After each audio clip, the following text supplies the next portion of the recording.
தேவனுடைய நாமம் மகிமைப்படுவதாக. சிஸ்டமேட்டிக் பைபிள் ஸ்டடி வாட்ஸ்அப் குழு மற்றும் எக்ஸோடஸ் டிவி ஊடகத்துடன் வான்வழி வேத படிப்பின் மூலமாக இந்த 5வது அமர்வில் உங்களை சந்திப்பதிலே நான் கர்த்தருக்குள் மிகுந்த மகிழ்ச்சி அடைகிறேன். கடந்த 4 அமர்வுகளை நீங்கள் கற்றுக்கொண்டிருப்பீர்கள் என்பதை நான் கர்த்தருக்குள் நம்புகிறேன். உங்களுக்கு பிரயோஜனமாக இருந்திருக்கும் என்றும் நான் நம்புகிறேன். சரி, ஒரு மீள் பார்வையாக 4 அந்த அமர்வுகளில் என்னென்ன விஷயங்கள் கற்றுக்கொண்டோம் என்பதை நான் உங்களுக்கு ஞாபகப்படுத்தி இந்த 5வது அமர்வுக்குள்ளாக நான் செல்ல விரும்புகிறேன். சரி, நாம் என்ன இதுவரைக்கும் நாம் படித்தோம் என்பதை சற்று திருப்பி பார்க்கலாம். முதல் வகுப்பில், அதாவது முதல் அமர்வில் 2 விஷயங்களை நாம் சிந்தித்தோம். முதலாவதாக புதிய ஏற்பாடு என்ற வார்த்தையினுடைய தோற்றமும் அதன் அர்த்தமும் என்ற ஒரு தலைப்பின் கீழ் நாம் சிந்தித்தோம். இரண்டாவதாக பழைய ஏற்பாட்டிற்கும் புதிய ஏற்பாட்டிற்கும் இடையே உள்ளதான உறவுகள், the relationship between old testament and the new testament. இது முதல் அமர்வில் இந்த 2 விஷயங்களை நாம் பார்த்தோம். இரண்டாவது அமர்வில் தேவன் புதிய ஏற்பாட்டை எவ்வாறு ஆயத்தம் செய்தார், அல்லது புதிய ஏற்பாட்டுக்கான தேவனுடைய ஆயத்தம் என்கின்ற தலைப்பையும், அந்த புதிய ஏற்பாட்டு காலகட்டங்களில் காணப்பட்டதான மத சம்பந்தமான உலகம், அதாவது த religious world in the new testament என்ற தலைப்பின் கீழும் நாம் சிந்தித்தோம். மூன்றாவது அமர்விலும் 2 தலைப்புகளை நாம் சிந்தித்தோம். அந்த தலைப்பு என்ன அப்படின்னா, புதிய ஏற்பாட்டு புத்தகங்கள் எவ்வாறு சேகரிக்கப்பட்டன என்பதையும், அதனுடைய அந்த வரிசை எப்படி அடுக்கப்பட்டிருக்கின்றன என்பதையும் நாம் 3வது அமர்வில் சிந்தித்தோம். 4வது அமர்வில், அதாவது புதிய ஏற்பாட்டை எழுதினதான ஆசிரியர்களை குறித்து நாம் படித்தோம். அந்த ஆசிரியருடைய விளக்கங்கள், அவர்கள் என்னென்ன புத்தகங்களை எழுதினார்கள் என்பதை நாம் கற்றுக்கொண்டோம். அடுத்ததாக அதிலேயே அந்த 4வது அமர்வில் புதிய ஏற்பாட்டினுடைய பிரிவுகளை நாம் சிந்தித்தோம். சரியா? சோ இதுவரைக்கும் 8 தலைப்புகளை நாம் சிந்தித்திருக்கிறோம். 4 அமர்வுகளில் 8 விதமான தலைப்புகளை நாம் சிந்தித்தோம். இந்த 5வது அமர்வில் நாம் படிக்கக்கூடிய விஷயம் என்ன அப்படின்னா, இந்த புதிய ஏற்பாட்டின் பிரிவுகளை குறித்ததான விளக்கங்கள். சரிங்களா? மறுபடியும் கூட நான் சொல்றேன், இந்த அமர்வு 5வது அமர்வு. இதுல நாம் கற்றுக்கொள்ளக்கூடிய விஷயம் அல்லது தலைப்பு எண் எத்தனை அப்படின்னா 9, 9th one. அதுல என்ன படிக்க போகிறோம்? நம்ம 8வது தலைப்புல புதிய ஏற்பாட்டினுடைய பிரிவுகளை நாம் சிந்தித்தோம். அந்த புதிய ஏற்பாட்டு 27 புத்தகங்களை எத்தனை விதங்களாக பிரிக்கலாம், அவைகள் என்னென்ன என்பதை நாம் சிந்தித்தோம். இந்த வகுப்பில் அதனுடைய விளக்கங்களை நான் உங்களோடு பகிர்ந்து கொள்ள விரும்புகிறேன். சரி, அப்ப இந்த புதிய ஏற்பாட்டு புத்தகங்களை குறித்த விளக்கங்களை நாம் தெரிந்து கொள்வதற்கு முன்பதாக பிரிவுகளையும் கூட நம்ம ஞாபகத்துக்கு கொண்டு வருவோம். சோ என்னோட கூட நீங்க இந்த வகுப்பை கவனிக்கிறீங்கன்னு நினைக்கிறேன். நீங்க உங்களால சொல்ல முடியுமா, புதிய ஏற்பாட்டின் பிரிவுகள் என்னென்ன? கொஞ்சம் சொல்ல முயற்சி பண்ணுங்க. நானே சொல்லிடுறேன், அது சரியா என்பதை நீங்கள் பார்த்து கொள்ளுங்க. புதிய ஏற்பாட்டை 4 பிரிவுகளாக பிரிக்கலாம். முதல் பிரிவு நற்செய்தி நூல்கள் அல்லது சுவிசேஷ புத்தகங்கள். எத்தனை? 4. என்னென்ன? மத்தேயு, மார்க்கு, லூக்கா, யோவான். இரண்டாவது பிரிவு என்ன? வரலாற்று புத்தகம் அல்லது சபையின் சரித்திரம். எத்தனை? 1. அது என்ன? அப்போஸ்தலருடைய நடபடிகள். மூன்றாவது பிரிவை எப்படி நான் பிரித்தோம்?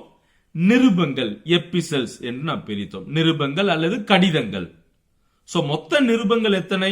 21, அதாவது 21 எபிசல்ஸ். எதிலிருந்து எதுவரை? ரோமரிலிருந்து யூதா வரைக்கும் உள்ள நிருபங்கள் மொத்தம் 21. சரி, இந்த நிருபங்களை 2 விதமாக நாம் பிரித்தோம். என்ன? அதனுடைய விளக்கத்தை நம்ம பின்னாடி நம்ம படிக்கலாம். பட் நம்ம பிரித்ததை தான் நான் உங்களுக்கு ஞாபகப்படுத்துகிறேன். ஒன்று பவுலின் நிருபங்கள் என்று பிரித்தோம். இரண்டாவது பொதுவான நிருபங்கள் என்று பிரித்தோம். சரியா? பவுலின் நிருபங்கள் என்று அறியப்படும் போது அதனுடைய, அதாவது there is a particular address, ஒரு குறிப்பிட்ட சபைக்கோ நபருக்கோ அது எழுதப்படுகிறது, பவுலினால் எழுதப்பட்டது. பொதுவான நிருபங்கள் என்பது ஒரு குறிப்பிட்ட சபைக்கோ ஒரு குறிப்பிட்ட நபருக்கோ எழுதப்படாமல் பொதுவாக எல்லோருக்கும் எழுதப்பட்டது. ஓகே, அடுத்து 4வது பிரிவு தீர்க்க தரிசன புத்தகம். அது என்ன? வெளிப்படுத்தின விசேஷம். ரைட். அப்ப இந்த விளக்கத்தை, இந்த பிரிவுகளுடைய விளக்கத்தை தான் இந்த வகுப்புகளில் நாம் படிக்க போகும். சரி, முதல் பிரிவுக்கு வரலாம். முதல் பிரிவு என்ன, அதனுடைய பெயர் என்ன அப்படின்னா நற்செய்தி நூல்கள். சரியா? நற்செய்தி நூல்கள் அல்லது சுவிசேஷங்கள், சுவிசேஷங்கள் அல்லது சுவிசேஷ புத்தகங்கள். இதனுடைய விளக்கத்தை நாம் படிக்கலாம். சரி, நம்ம எல்லோருக்குமே தெரியும் 4 சுவிசேஷ நூல்கள் உண்டு. அது என்னென்ன அப்படின்னா மத்தேயு, மார்க்கு, லூக்கா, யோவான். இப்ப மத்தேயு போன்ற, அதாவது மத்தேயு, மார்க்கு, லூக்கா, யோவான் போன்ற சுவிசேஷங்கள் எல்லாம் ஆண்டவருடைய நற்செய்தியை கொண்டிருக்கிறது அல்லது சுவிசேஷ தன்மையில் இந்த புத்தகங்கள் எல்லாம் எழுதப்பட்டதால் இது சுவிசேஷ புத்தகங்கள் அல்லது நற்செய்தி நூல்கள் என்று அழைக்கப்படுகின்றன. சரிங்களா? ரைட்.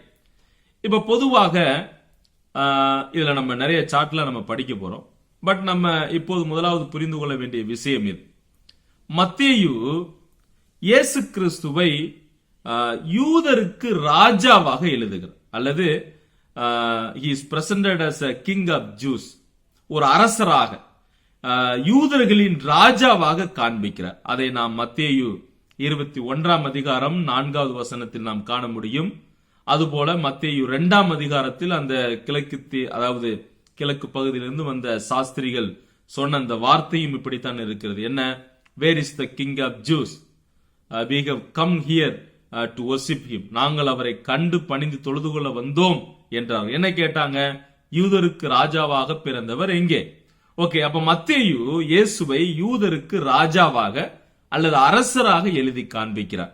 மார்க்கு இயேசுவை ஒரு அடிமையாக அல்லது வேலைக்காரராக இயேசு கிறிஸ்துவை அவர் எழுதி காண்பிக்கிறதை நாம் பார்க்கிறோம்.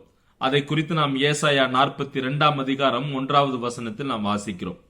3வது புத்தகம் அதாவது லூக்கா இயேசு கிறிஸ்துவை ஒரு முழுமை மனிதராக அல்லது as a perfect man, ஒரு பரிபூர்ண மனுஷனாக இயேசுவை எழுதி காண்பிக்கிறதை நாம் பார்க்கிறோம். யோவான் இயேசுவை தேவகுமாரனாக சித்தரிக்கிறார். அதை நாம் ஏசாயா 40ஆம் அதிகாரம் 9வது வசனத்தில் நாம் என்ன செய்ய முடிகிறது? நாம் காண முடிகிறது. சரி, அது மட்டுமல்ல, இந்த மத்தேயு, மார்க்கு, லூக்கா, யோவான் போன்றதான அந்த சுவிசேஷ புத்தகங்கள் எவைகளை விளக்குகிறது என்று கேட்டால், மத்தேயுல வாக்குத்தத்தம் பண்ணப்பட்ட இரட்சகரின் வருகையை குறித்து சொல்லுகிறார். ஏனென்றால் யூதர்கள் மேசியாவை எதிர்பார்த்தார்கள். மேசியா வருவார், அப்படி வந்தார் என்றால் அவர் எங்களுக்கு ஒரு ராஜ்யத்தை ஏற்படுத்துவார், எங்களுக்கு அதாவது எங்களை அவர் ஆட்சி செய்வார், நாங்கள் அவருக்கு கீழாக இருப்போம். அப்படி பல விஷயங்கள் மேசியா எங்களுக்காக வரும்போது எங்களுக்காக ராஜ்யத்தை ஸ்தாபித்து எங்களை ஆட்சி செய்வார், நாங்கள் அவரோடு கூட பயணிப்போம், இருப்போம், அந்த ஆட்சியில் நாங்கள் அமர்ந்திருப்போம் என்றெல்லாம் அவர்கள் நினைத்து கொண்டிருந்த காலகட்டம் அது. பழைய ஏற்பாட்டில் மேசியா வரப்போகிறார் என்கின்றதான பல தீர்க்க தரிசனங்களை நான் பார்க்கிறோம்.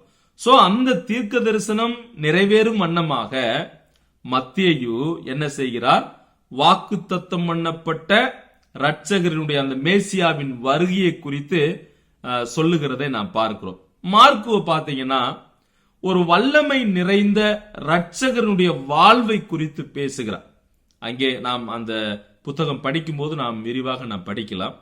லூக்கா ஒரு முழுமை தன்மையுடைய இரட்சகரினுடைய கிருபையையும், யோவான் தனிநபர் இரட்சகரினுடைய உன்னதமான சிறப்பையும் குறித்து கூறுகிறதை நாம் பார்க்க முடிகிறது. சரியா? அப்ப நமக்கு அந்த ஒரு பேசிக் அண்டர்ஸ்டாண்டிங் உங்களுக்கு கண்டிப்பா தெரிஞ்சிருக்கணும். என்ன? 4 சுவிசேஷங்கள் 4 விதமான மக்கள் கூட்டத்தாருக்கு எழுதப்பட்டது. மத்தேயு யூதர்களுக்கு எழுதினார். எப்படி? இயேசுவை யூதருக்கு ராஜாவாக காண்பிக்கிறார். மார்க்கு ரோமர்களுக்கு எழுதுகிறார். எப்படி? இயேசுவை ஊழியக்காரனாக அல்லது ஒரு தாசன் என்ற முறையில் எழுதி காண்பிக்கிறார். லூக்கா கிரேக்கர்களுக்கு எழுதுகிறார். கிரேக்கர்களுக்கு அவர் எழுதும் போது இயேசு கிறிஸ்து பரிபூர்ண மனிதனாக காண்பிக்கிறார். யோவான் பொதுவாக எல்லா மக்களுக்கும் எழுதினார். எப்படி? இயேசுவை தேவகுமாரனாக அவர் எழுதி காண்பித்தார். இப்ப நமக்கு சில கேள்விகள் வருகிறது. அதாவது இந்த நற்செய்தி நூல்கள் அல்லது இந்த சுவிசேஷ புத்தகங்கள்ல ஒரு சுவிசேஷத்தை விளக்க ஏன் 4 நற்செய்தி நூல்கள் என்ற கேள்விக்கான பதில் இதுதான். சரியா? அந்த கேள்வி நமக்கு வருகிறது. என்ன? சுவிசேஷம் என்பது ஒன்றுதான். there is only one gospel. கலாத்தியர்ல கூட பவுல் சொல்றார் இல்லையா, வேறொரு சுவிசேஷம் இல்லையே. சுவிசேஷம் என்பது ஒன்றுதான். சுவிசேஷம் என்றால் என்ன நம்ம பின்னாடி படிப்போம். அப்ப சுவிசேஷம் ஒன்றுதான்.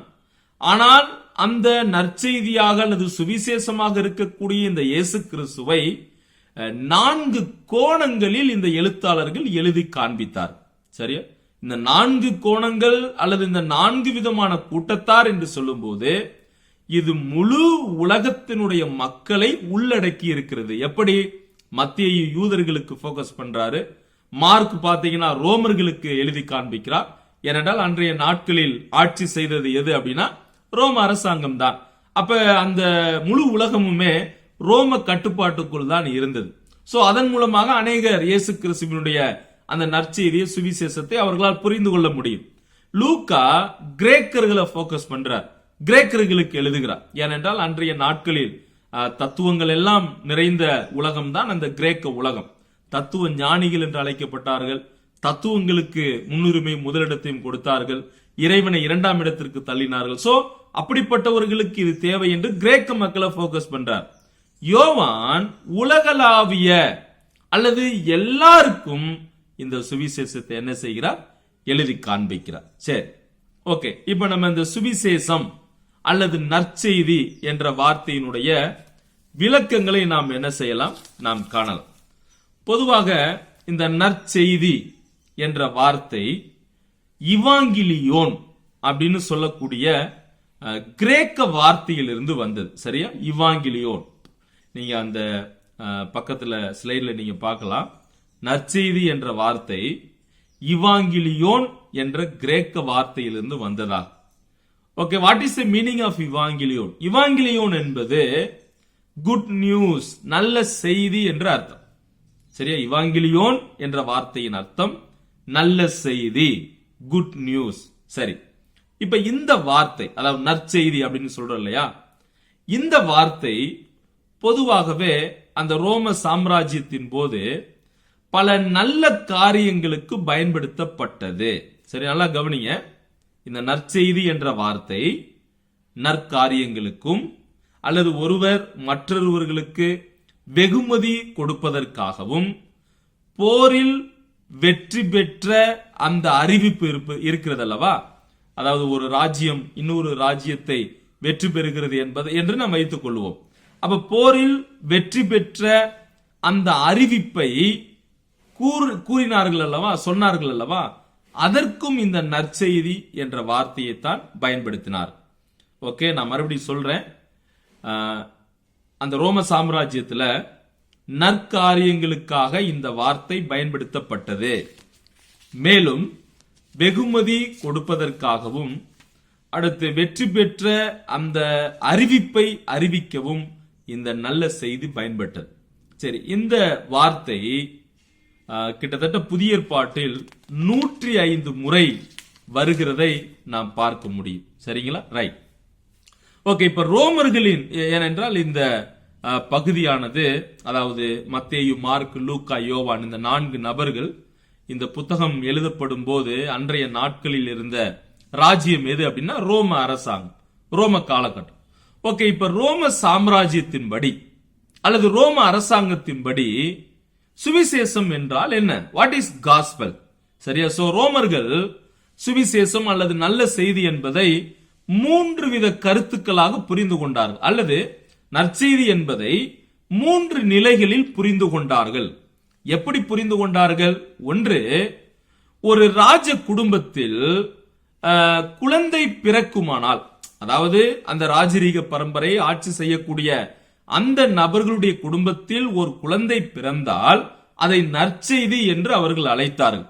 இரண்டாவது, ஒருவேளை அந்த ராஜா மற்றொரு தேசத்தாரை அல்லது மற்றொரு இடத்திற்கு சென்று அந்த நாட்டை பிடித்து வெற்றி பெற்றால் அதை கொண்டாடுவதற்கு, அந்த செய்தியை சொல்லுவதற்கு, பரப்புவதற்கு நற்செய்தி என்று அறிவித்தார்.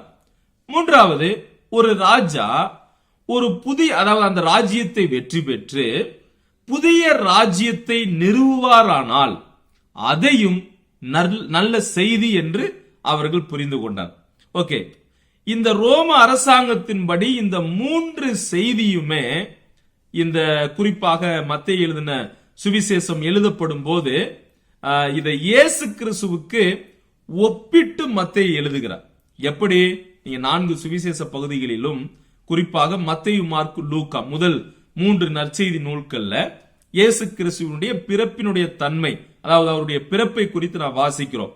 அப்ப இந்த ரோம ராஜ்யத்தின்படி நல்ல செய்தி என்பது என்ன என்பதை இந்த எழுத்தாளர்கள் அறிந்து கொண்டு பரிசுத்தாவின் உதவியோடு அந்த ரோம மக்களுக்கு, அன்றைய நாட்களில் வாழ்ந்தவர்கள் நல்ல செய்தி உண்மையிலேயே இயேசுவாக இருக்கிறார் என்பதை அவர்கள் புரிந்து கொள்ள வேண்டும் என்பதற்காகவே இந்த சுவிசேஷ புத்தகங்கள், நற்செய்தி புத்தகங்கள் எழுதப்பட்டன.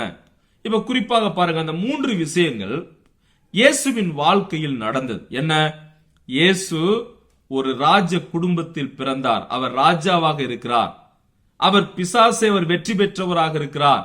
பரலோக ராஜ்யத்தை நிறுவியவராக இருக்கிறார். எனவே அந்த ரோம சாம்ராஜ்யத்தில் காணப்பட்ட நல்ல செய்தியை காட்டிலும் இயேசுவே நல்ல செய்தியாக இருக்கிறார் என்பதை இந்த எழுத்தாளர்கள் அறிவிக்கிறதை நாம் பார்க்கிறோம். ரைட்.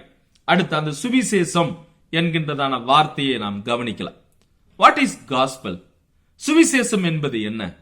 அதை அப்போஸ்தலனாகிய பவுல் கொரிந்தியருக்கு எழுதின 1வது நிருபம் 15ஆம் அதிகாரம் 1 to 14 வசனங்களில் விளக்கி காண்பிக்கிறார். சுவிசேஷம் என்பது என்ன என்பதை 2 விதங்களில் நாம் புரிந்து கொள்ளலாம். எல்லாரும் நீங்க கவனிக்கிறீங்களா? ரைட். 2 விதங்களில் அதை புரிந்து கொள்ளலாம். ஒன்று, வரலாற்று பூர்வமா சுவிசேஷம் என்பது என்ன என்பதை நாம் புரிந்து கொள்ளலாம். இரண்டாவது, உபதேசத்தின் ரீதியாக அல்லது உபதேச ரீதியாக சுவிசேஷம் என்பது என்ன. சரியா கவனிங்க. ஒன்று, வாட் இஸ் காஸ்பல்? சுவிசேஷம் என்பது என்ன? இதை நாம் வரலாற்று பூர்வமாக நாம் சொன்னால், சுவிசேஷம் என்பது கிறிஸ்துவின் மரணம், அடக்கம், உயிர்த்தெழுதல் போன்ற உண்மைகளை குறிப்பதே சுவிசேஷம் என்பதாகும். இரண்டாவது, அதை நாம் 1 கொரிந்தியர் 15 1 to 4 வசனங்களை வாசிக்கிறோம். இரண்டாவது, உபதேச ரீதியாக. சரியா, உபதேச ரீதியாக சுவிசேஷம் என்பது என்ன? கிறிஸ்துவினுடைய பாடு, மரணம், அடக்கம், உயிர்த்தெழுதல் போன்றவைகளுடைய உண்மைகள் இருக்கு இல்லையா, போன்றவைகளுடைய உண்மைகளை வியாக்கியானம் செய்வதும் அதை நடைமுறைப்படுத்துவதுமே சுவிசேஷம் என்று அழைக்கப்படுகிறது. நீங்க கன்ஃபியூஷன் ஆயிருக்க மாட்டீங்க நான் நினைக்கிறேன். சிம்பிளா நான் புரிந்து கொள்வது என்ன? பவுல் சொல்றார், சுவிசேஷம் என்பது என்ன?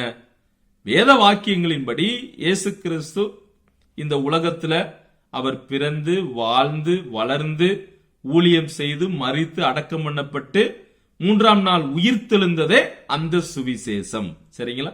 ரைட். அப்ப இயேசுவே நல்ல செய்தியாக இருக்கிறார். இயேசுவே அந்த சுவிசேஷமாக இருக்கு. அப்ப சுவிசேஷம் என்பது ஒன்றுதான். சரியா? அதை நம்ம கலாத்தியர்ல பாக்குறோம். சுவிசேஷம் என்பது ஒன்று.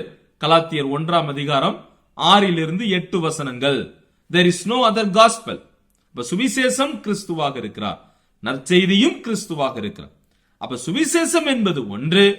ஆனால் அந்த சுவிசேஷத்தை 4 கோணங்களில் அல்லது இந்த உலக மக்கள் முழுவதும் புரிந்து கொள்ள வேண்டும் என்பதற்காக 4 சுவிசேஷ புத்தகங்களாக அது எழுதப்பட்டிருக்கிறது. உங்களுக்கு இது புரிந்திருக்கும் என்று நான் நினைக்கிறேன்.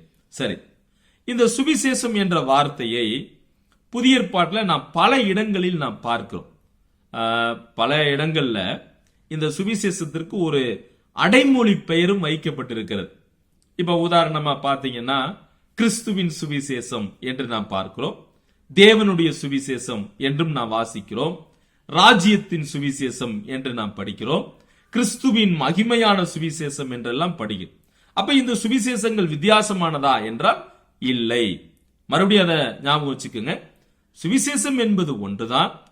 ஆனால் சுவிசேஷத்திற்கு சில அடைமொழி வகைகள், பெயர்கள் கொடுக்கப்பட்டிருக்கு. எதற்கு?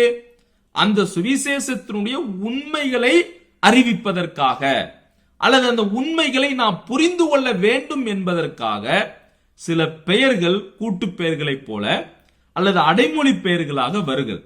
ஓகே, அவைகள் என்னென்ன பெயர்கள் என்பதை நாம் சிந்திக்கலாம். அந்த பெயரை வசன ஆதாரத்தோடு பக்கத்தில் இருக்கிறது, ஸ்லைடில் இருக்கிறது. நீங்க அதை பார்த்து நீங்க நோட்ஸ் எழுதி கொள்ளலாம்.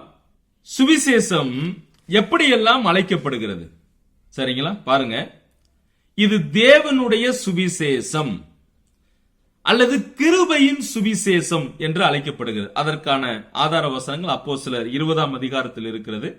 அடுத்து ரோமர் 15:15. ஓகே, இந்த வசனங்களில் என்ன வாசிக்கிறோம்? தேவனுடைய சுவிசேஷம் என்றும் கிருபையின் சுவிசேஷம் என்றும் அழைக்கப்படுகிறது. ஏன் அப்படி அழைக்கப்படுகிறது? அதனுடைய அர்த்தம் என்ன? அதாவது இந்த சுவிசேஷம் தேவனிடத்திலிருந்து வருகிறது என்பதை காண்பிக்க இது தேவனுடைய சுவிசேஷம் என்று அழைக்கப்படுகிறது. தேவனுடைய கிருபையின் சுவிசேஷம் என்று ஏன் அழைக்கப்படுகிறது? ஏனென்றால் இந்த சுவிசேஷமானது அவரது கிருபையால், சரியா, it is given by his grace, அவரது கிருபையால் கொடுக்கப்படுகிறது என்பதை விளக்குவதால், என்பதை காண்பிப்பதற்காக இது தேவனுடைய சுவிசேஷம் மற்றும் கிறிஸ்துவின் சுவிசேஷம் என்று அழைக்கப்படுகிறது. அடுத்து பாருங்க, இது கிறிஸ்துவின் சுவிசேஷம் என்றும் கிறிஸ்துவின் மகிமையான சுவிசேஷம் என்றும் இது அழைக்கப்படுகிறது. It is the gospel of Christ and the glorious gospel of Christ. அதாவது கிறிஸ்துவின் மகிமையான சுவிசேஷம் என்று அழைக்கப்படுகிறது. ரோமர் 15ஆம் அதிகாரம் 19வது வசனத்திலும் 2 கொரிந்தியர் 2:12 4:4 9:13 இந்த வார்த்தைகள் வருகிறது. சரி, அப்ப கிறிஸ்துவின் சுவிசேஷம் மற்றும் கிறிஸ்துவின் மகிமையான சுவிசேஷம் என்பது என்ன? இந்த சுவிசேஷம் கிறிஸ்துவின் மூலமாகவும் இதன் மூலமாக மனிதனுக்கு மகிமையை கொண்டு வருவதாகவும் இருப்பதால் இது கிறிஸ்துவின் சுவிசேஷம் என்றும் கிறிஸ்துவின் மகிமையான சுவிசேஷம் என்றும் அழைக்கப்படுகிறது. சரி, அடுத்து ராஜ்யத்தின் சுவிசேஷம் என்றும் ரட்சிப்பின் சுவிசேஷம் என்றும் சமாதானத்தின் சுவிசேஷம் என்றும் அழைக்கப்படுகிறது. இதற்கான ஆதார வசனங்கள் மத்தேயு 9ஆம் அதிகாரம் 35 நாம் பார்க்கிறோம். அதே மத்தேயு 4ஆம் அதிகாரம் 23 யோவான் 3ஆம் அதிகாரம் 5வது வசனத்திலும் நாம் பார்க்கிறோம். சரி, அப்ப இது ஏன் ராஜ்யத்தின் சுவிசேஷம் என்றும் ரட்சிப்பின் சுவிசேஷம் என்றும் சமாதானத்தின் சுவிசேஷம் என்று அழைக்கப்படுகிறது? கவனிங்க, இந்த சுவிசேஷத்தை யாரெல்லாம் விசுவாசிக்கிறார்களோ அவர்கள் தேவனுடைய ராஜ்யத்தில் நுழைவார்கள் என்பதை சுட்டி காண்பிக்கவும், நித்திய ரட்சிப்பையும் சமாதானத்தையும் பெற்றுக்கொள்ளுவார்கள் என்பதை காண்பிப்பதற்காக இது ராஜ்யத்தின் சுவிசேஷம், ரட்சிப்பின் சுவிசேஷம், சமாதானத்தின் சுவிசேஷம் என்று அழைக்கப்படுகிறது. உங்களுக்கு புரிஞ்சதா?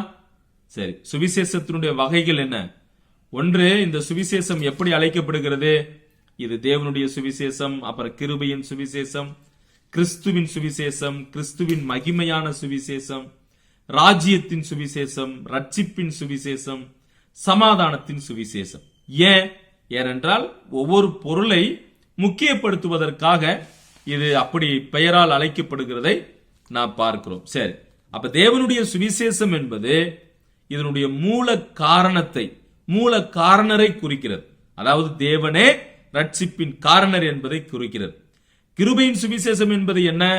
ஒவ்வொருவருக்கும் இந்த சுவிசேஷமானது அவரது கிருபையால் கொடுக்கப்படுகிறது.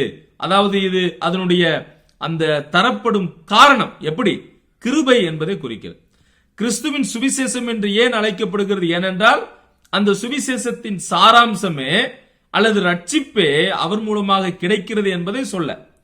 தேவ ராஜ்யத்தின் சுவிசேஷம் என்று ஏன் அழைக்கப்படுகிறது. ஏனென்றால் அதனுடைய விளைவு என்ன? யாரெல்லாம் விசுவாசிக்கிறார்களோ அவர்கள் எல்லாம் அவருடைய ராஜ்யத்தில் இணைவார்கள் என்பதை சொல்வதற்காக.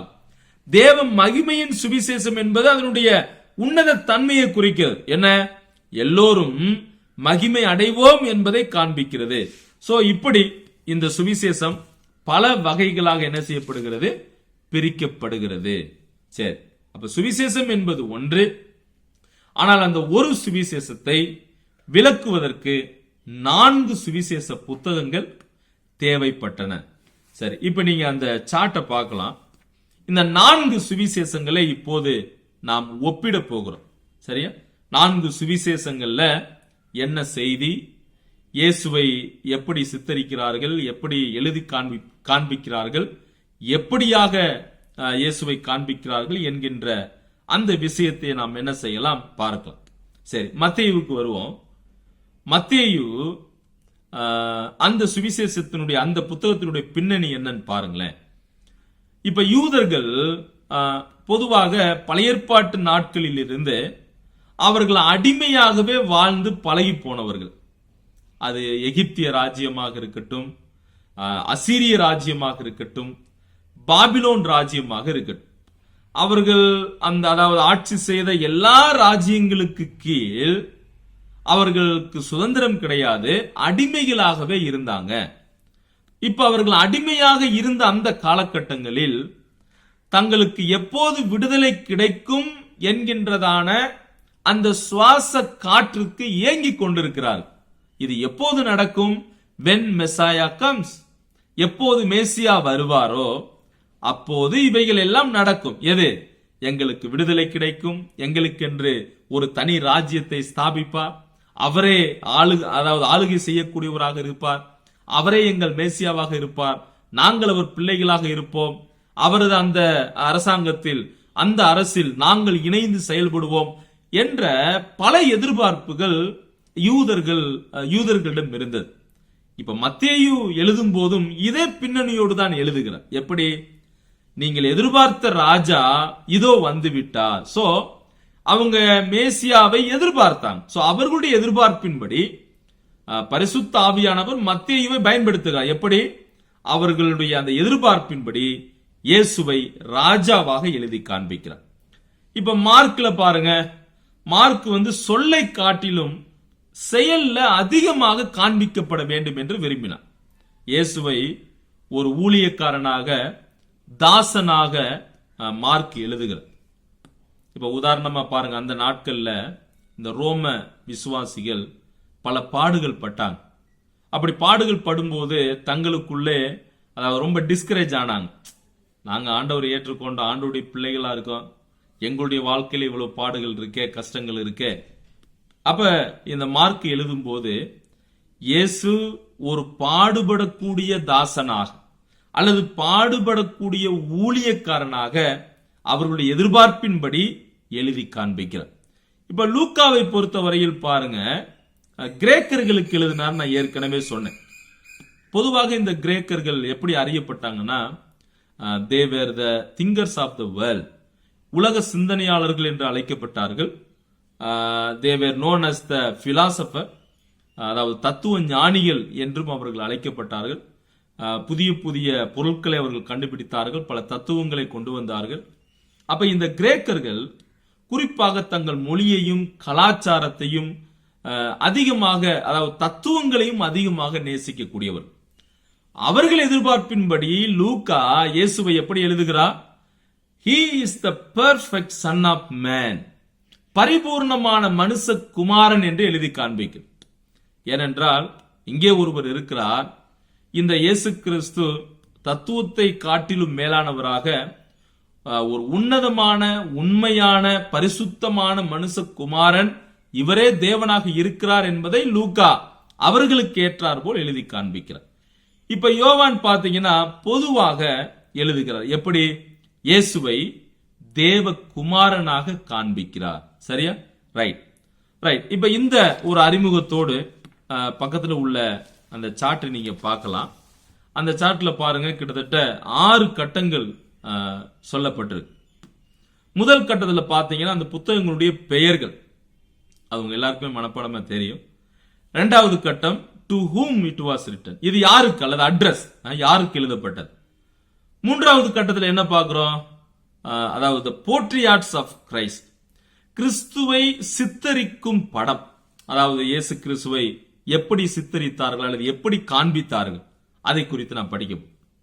நான்காவது பாத்தீங்கன்னா ஹெவன்லி பிக்சர், பரலோக படம், இயேசுவை எப்படி தேவன் அதாவது தேவனுடைய பார்வையில் எப்படி இது காண்பிக்கப்படுகிறது என்பதை நாம் காணலாம்.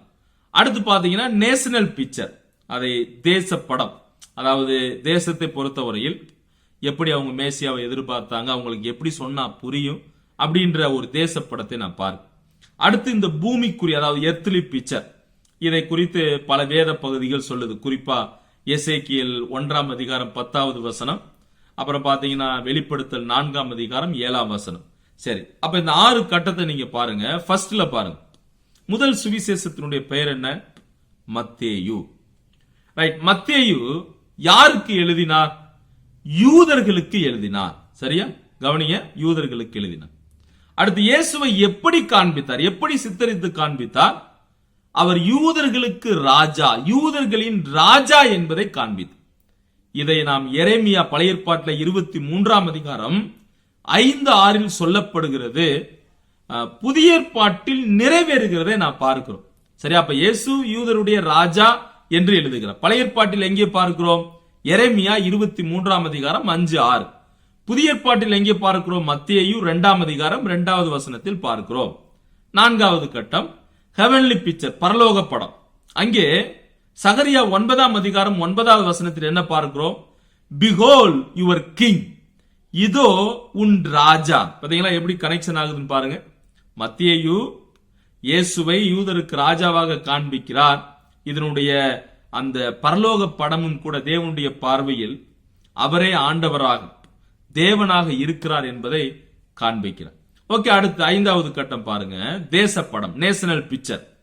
அதுல என்ன பாருங்க, எரேமியா 23 அதிகாரம் 5வது வசனத்துல அங்கே இயேசு கிறிஸ்துவை கிளைக்கு ஒப்பிட்டு சொல்லப்படுகிறது. ஒரு கிளை, அந்த கிளை என்ன, ராஜா என்கின்ற கிளை. பிரான்ச் இஸ் த கிங், அதாவது கிளை என்பது ராஜா. அது யாரு, இயேசுவை குறிக்கிறது. அடுத்து கடைசி பாருங்க, பூலோக படம். அதுல பாத்தீங்கன்னா இந்த 4 முகங்களை குறித்து நாம் படிக்கிறோம். எசேக்கியேலாக இருந்தாலும் சரி, வெளிப்படுத்தல் 4:7, அந்த 4 முகங்களும் 4 சுவிசேஷ புத்தகங்களை பிரதிபலிக்கக்கூடியவைகளாக இருக்கின்றன. முதல் முகம் பாத்தீங்கன்னா சிங்க முகம், த ஃபேஸ் ஆஃப் லைன். அப்ப சிங்கம் என்பது ராஜரீகத்தை காண்பிக்கிறது. அப்ப மத்தேயு எழுதுவதற்கும் இந்த படத்திற்கும் அதிக சம்பந்தம் உண்டு. அப்ப உங்களுக்கு அந்த ஃபர்ஸ்ட் மத்தேயுவை குறித்து உங்களுக்கு விளங்கி இருக்கும் என்று நினைக்கிறேன். புத்தகத்தின் பெயர் மத்தேயு. யாருக்கு எழுதப்பட்டது, யூதர்களுக்கு எழுதப்பட்டது. இயேசுவை எப்படி சித்தரிக்கிறார்கள், யூதர்களின் ராஜாவாக. பழைய ஏற்பாட்டில் சொல்லப்படுகிறது, அது புதிய ஏற்பாட்டில் நிறைவேறுகிறது. 4வது ஹெவன்லி பிக்சர், பரலோக படம் என்ன, பிஹோல்ட் யுவர் கிங், இதோ உன் ராஜா. நேஷனல் பிக்சர், தேச படம் என்ன, அதனுடைய கிளை யார் அப்படின்னா ராஜா. கடைசியில எர்த்லி பிக்சர், பூலோக படம், சிங்க முகம், the face of lion. Okay, அது ராஜரீகத்தை காண்பிக்கும். ஓகே, 2வது மார்க் எழுதின சுவிசேஷம். இதை போலத்தான் நம்ம 4ஐயும் படிக்க போறோம். மார்க்ல பாருங்க, யாருக்கு எழுதினார், ரோமர்களுக்கு எழுதினார். He has written to the Romans, ரோமர்களுக்கு எழுதினார். இயேசுவை எப்படி சித்தரிக்கிறார், தேவனுடைய ஊழியராக சித்தரிக்கிறார், அல்லது ஒரு அடிமையாக வேலைக்காரரை போல சித்தரிக்கிறார். இதை குறித்து பழைய ஏற்பாட்டில் சொல்லப்பட்டது, அது அதே புத்தகத்தில் நிறைவேறுகிறதை நாம் பார்க்க முடியும். இப்ப பழைய ஏற்பாட்டில் ஏசாயா 42 அதிகாரம் 1 வசனம், ஏசாயா 52 அதிகாரம் 13 வசனத்தில் சொல்லப்படுகிறது. அது புதிய ஏற்பாட்டில் எங்கே இருக்கிறது, அதே புத்தகம், அதாவது மார்க் 10:45 சொல்லப்படுகிறதை நாம் பார்க்கிறோம். ஓகே, இதனுடைய ஹெவன்லி பிக்சர், பரலோக படம் என்ன, பிஹோல்ட் மை சர்வன்ட், இதோ என் தாசன். சகரியா 3 அதிகாரம் 8 வசனத்தில் நாம் பார்க்கிறோம். ஓகே, நேஷனல் பிக்சர், தேச படம் என்பது ஒரு கிளை. அந்த கிளை என்ன அப்படின்னா தாசன், பிரான்ச் இஸ் த சர்வன்ட். சகரியா 3 அதிகாரம் 8 வசனம். ஓகே, இதற்கு ஒப்பனையாக சொல்லக்கூடிய முகம் எருது முகம், த சாஃப்ட் கேரக்டர் லைக் சர்வன்ட். சரியா, எசேக்கியேல் 1:10 மற்றும் வெளிப்படுத்தல் 4:7, ஃபேஸ் ஆஃப் an axe. சரியா, ஓகே, மூன்றாவது லூக்கா. லூக்கா யாருக்கு எழுதுகிறார்? கிரேக்கர்களுக்கு எழுதுகிறார். எப்படி இயேசுவை எப்படி சித்தரிக்கிறார்? ஒரு பரிபூர்ண மனிதனாக, perfect human being or perfect son of man, பரிபூர்ண மனுஷகுமாரனாக காண்பிக்கிறார். பழைய ஏற்பாட்டில் எங்கே சொல்லப்பட்டிருக்கிறது? சகரியா 6:12. எங்கே நிறைவேறுகிறது? லூக்கா 19:10. இங்க நம்ம என்ன வாசிக்கிறோம்? இழந்து போனதை தேடவும் ரட்சிக்கவுமே மனுஷகுமாரன் வந்திருக்கிறார் என்று நாம் படிக்கிறோம். ரைட். இதனுடைய பூலோக படம், பரலோக படம், ஹெவன்லி பிக்சர் என்ன? இதோ மனிதன். சரியா? பிஹோல் த மேன் அப்படின்ற வார்த்தை. அதை சகரியா 6:12 வசனத்தில் பார்க்கும். ஓகே, இதனுடைய நேஷனல் பிக்சர், தேச படம் என்ன? அதனுடைய கிளை மனிதன் என்றே சொல்லப்பட்டிருக்கிறது. சகரியா 6:12 மற்றும் ஏசாயா 11:1. அதாவது branch is man. Okay, earthly picture என்ன? த ஃபேஸ் ஆஃப் மேன், மனித முகம். எசேக்கியேல் 1:10, வெளிப்படுத்தல் 4:7. கடைசியாக யோவான் யாருக்கு எழுதினார்? உலகளாவிய அல்லது பொதுவாக எல்லோருக்கும்.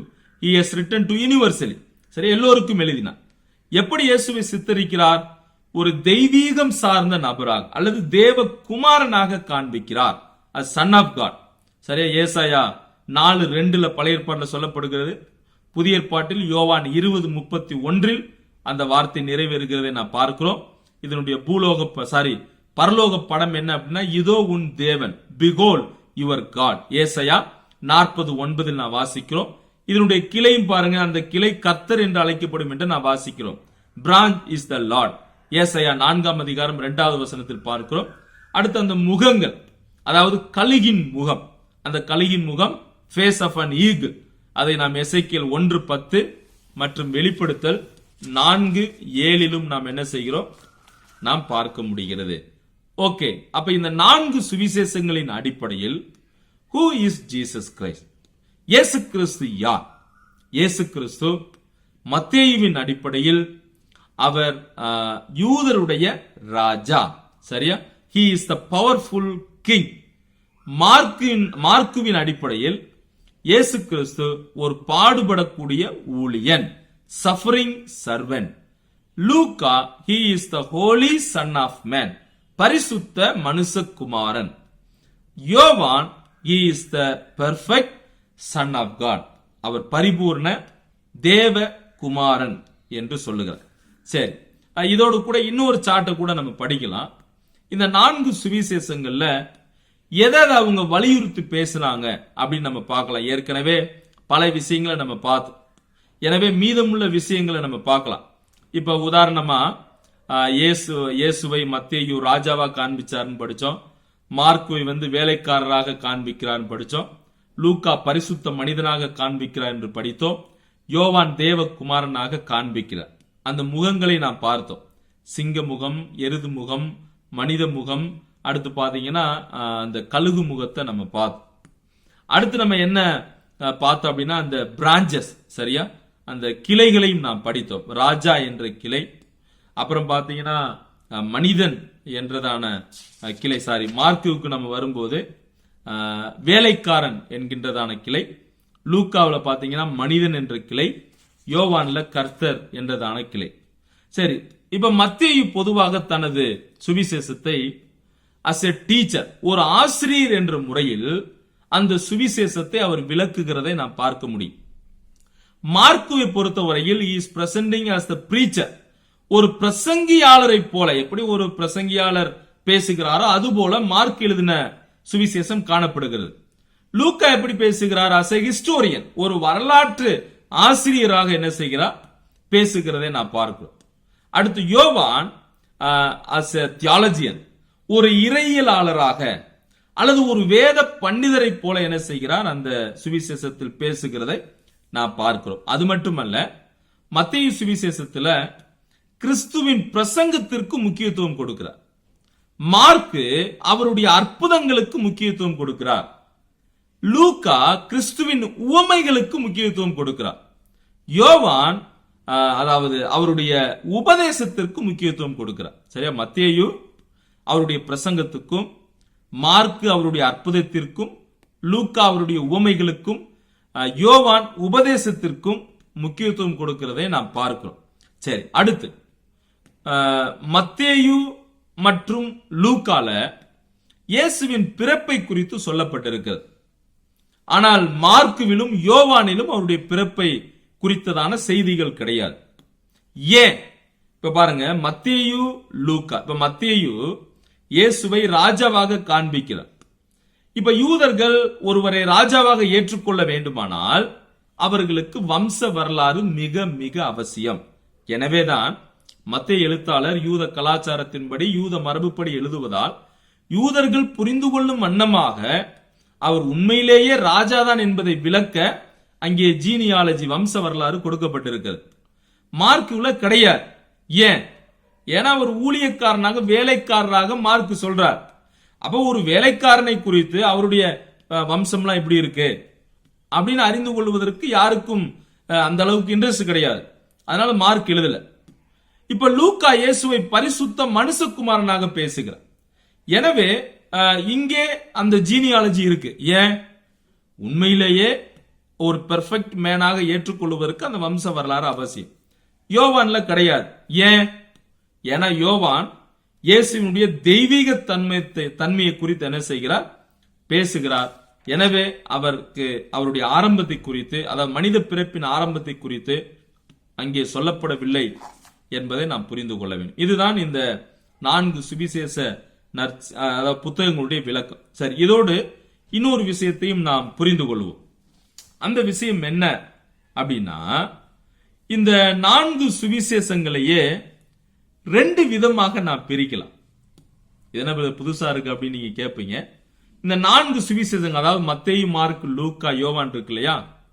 மத்தேயு, மார்க், லூக்கா இந்த 3 புத்தகங்களை ஒரு பகுதியாக, யோவானை மட்டும் ஒரு பகுதியாக நாம் பிரிக்கலாம்.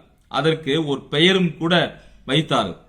அதாவது மத்தேயு, மார்க்கு, லூக்கா இந்த 3 சுவிசேஷ நூல்கள் அல்லது புத்தகங்கள் சினாப்டிக் காஸ்பல் அல்லது அதாவது ஒத்த சுவிசேஷங்கள் என்று இதற்கு பெயர் வந்தது. அதாவது இதை சமநோக்கு நற்செய்தி நூல் அல்லது ஒத்த சுவிசேஷங்கள் என்று என்ன செய்தார்கள்?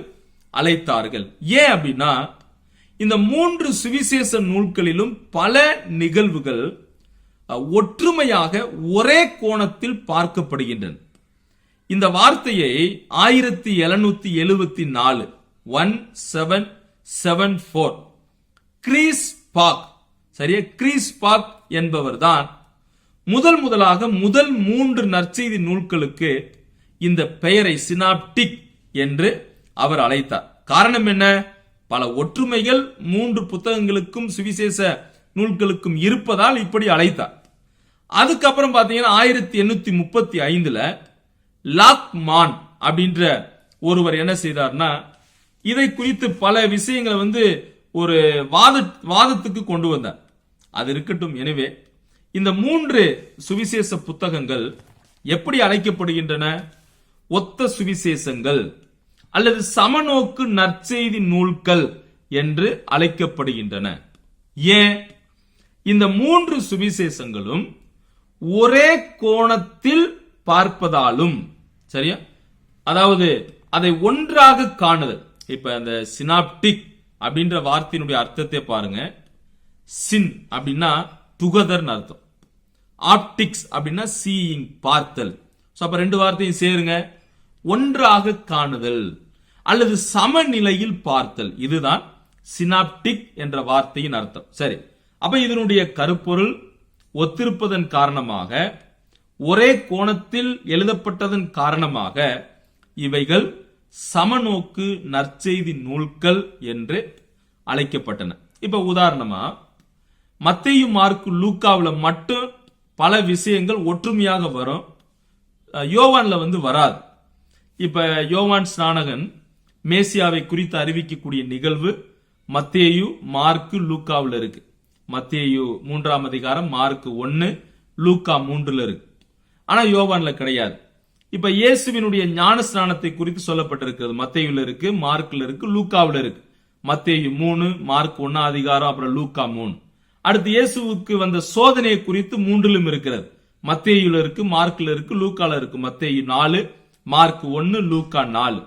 இயேசு கிறிஸ்துவினுடைய பல போதனை, அவரது அற்புதம் பெரும்பாலான பகுதிகள் 3லும் சொல்லப்படுகிறது. அப்புறம் இயேசுவினுடைய மறுரூபமாகக்கூடிய அந்த ஒரு நிகழ்வு மத்தேயு 17 இருக்கு, மார்க் 9 இருக்கு, லூக்கா 9 இருக்கு.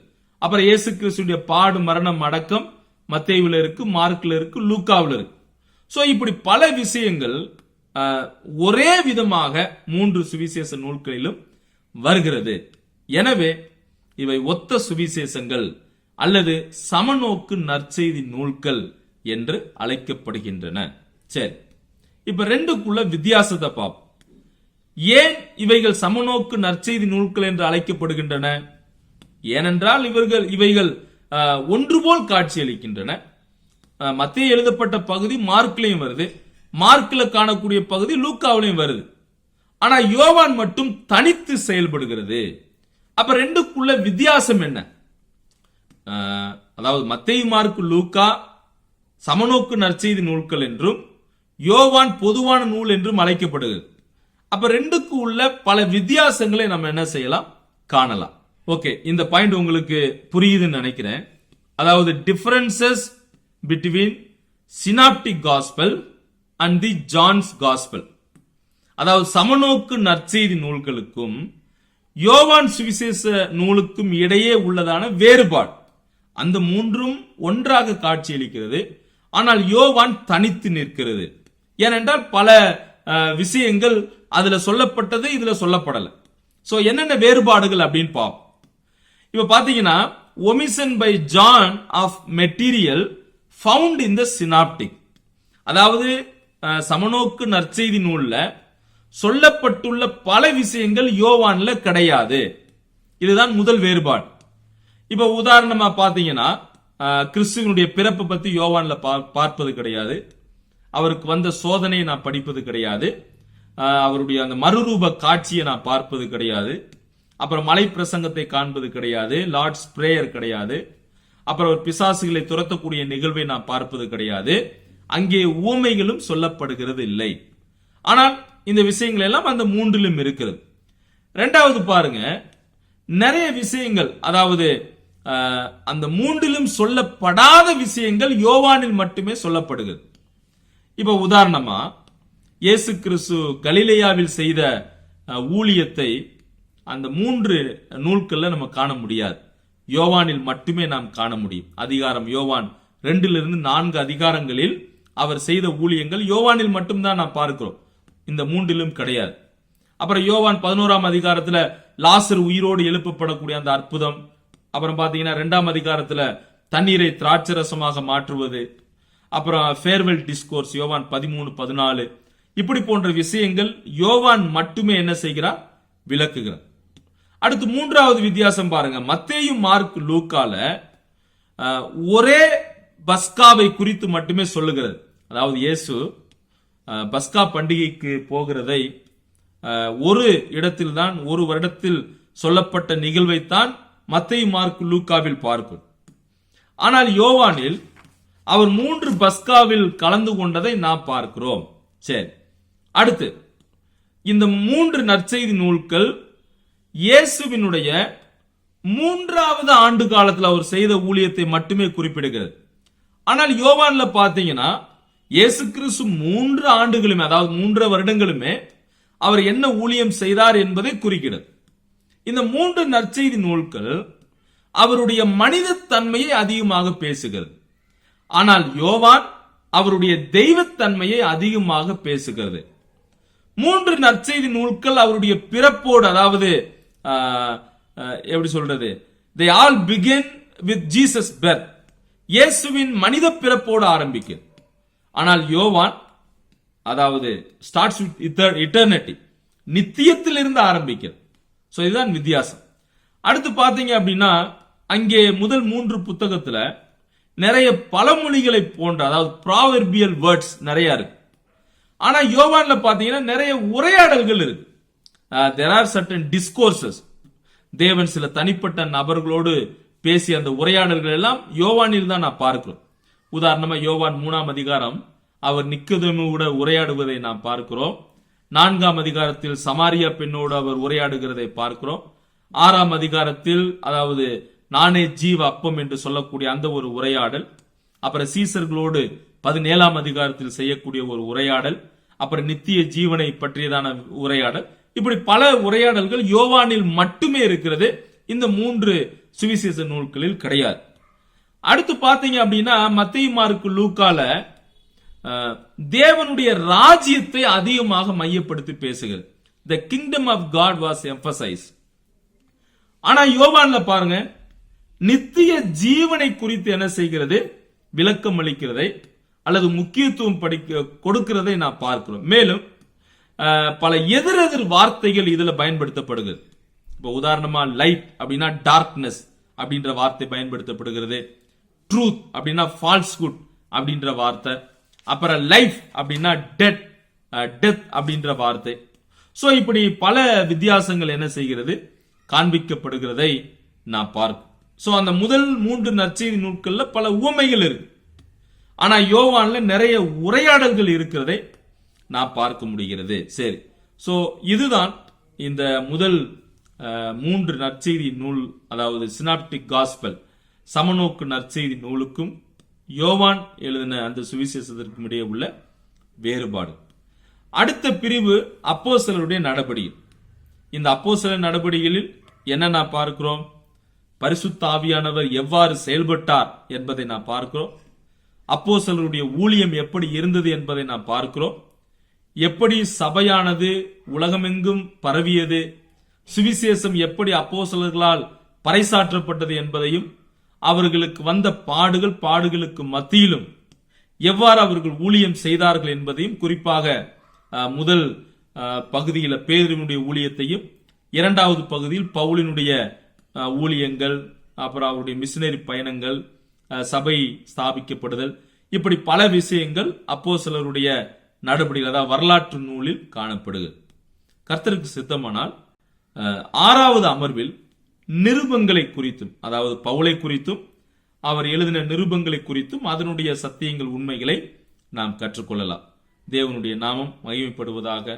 ஆமென்.